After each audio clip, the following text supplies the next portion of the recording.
So hello guys. Bisaya nga dako, way pati way magbuot. Nga nung tabis kay kadto, animal kay kang dako. Usaman, natuo kag mahadlok niyong tugo. Yawara!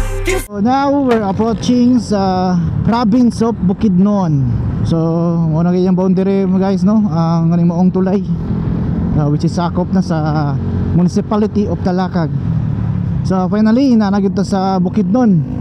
But mo travel pa taog mga almost 2 hours kapin para maabot sa to destination. So puro ta subida karon guys. Subida, kurbada. Op. So naa sila repair diha na side. So, kita puro ta subida karon. Dili pa kayo bugnaw ang hangin ha. Ambot lang adis tumoy ani. So dirita right side ta no, pa kuanta pa pangantukan, pa kalilangan nga dalan. Muna itong subayon nga dalan guys. So aside na guys no, mga biheros, nana po yung mga bus dire no nga garota. No, naibus ganito nakita oh. So after sa 955 dire na punta sa 945. So kada siya mga biheros no, Cagayan to Bukidnon nga route. So lapad ang dalan dire oh. Sako pagyapon ni sa Talakag mga biheros. Bag-o nilang mga dalan dire. 1:30 sa hapon. Init siya mga biheros no, pero ang hangin pagka lami sa hangin.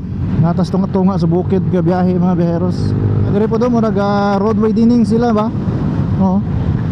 Mo ni nakatsada sa Bukidnon mga biheros. Ay mostly silang mga dalan is puro na sementado no. So dako gani siya og benepisyo sa mga farmers nato nga mahatod ang ilahang mga ani nga mga gulay o mga unsa pa man diha, mga agriculture nga mahatod sa lungsod no, or sa sentro, syudad. So mo ni nga dalan mga biheros no, kung padulong mo og Lantapan or Bunsitas narada sa unahan. Then kita padulong gyapon tag Pangantukan, so direta no right side. So this way to Duminorog, so dool na ta. Sa pag-abot to sa Duminorog mga biheros, so liko rin patuo. So dire pud guys no, daghan kay mga kan-anan dire. Napoy stop over dia sa van ug sa bus. So approaching ta guys sa barangay Duminorog no. So in street ta padulong ta Kalilangan, Wao. Kudireta sa left side. Woo! Kita ng bukid guys oh. Pasalod na ta sa Pangantukan guys. Oh, view oh. Ano, grabe view guys. Grabe ka hangin. Murag mo dire ang top hill guys no.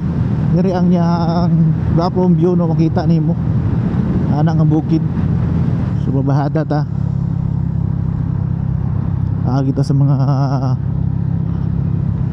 plantation sa saging.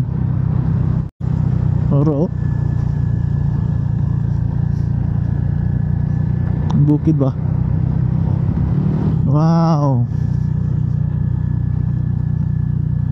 finally nindot sa purma eh.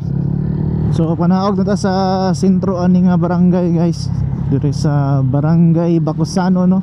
Nata karon sa Barangay Bakusanon. So dire pod sa Pangantukan guys no, nga naapoy kundre ilahang lake no. Party pon sila ang tourist attraction, ang lake na palit. So muna nagidilan tulay oh.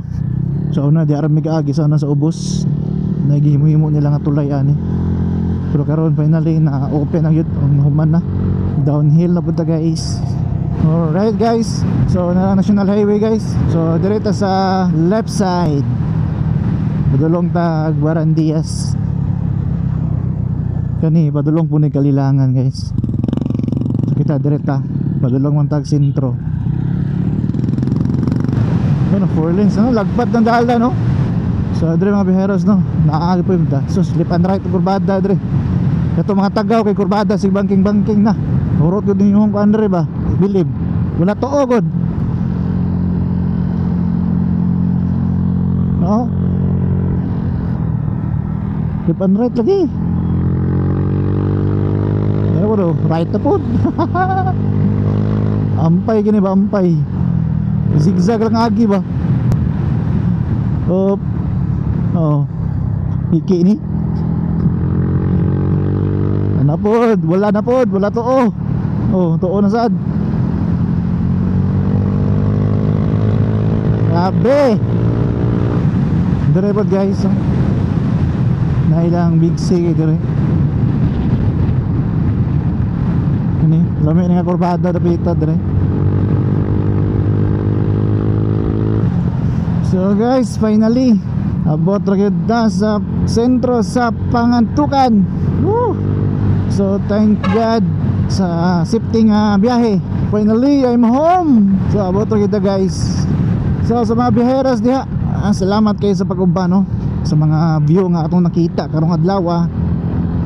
No, sa mga kasikas sa panahon ug sa ato ang kalikasan. So salamat kayo guys sa pag-uban. So this is Clickmatic signing off. Vroom vroom.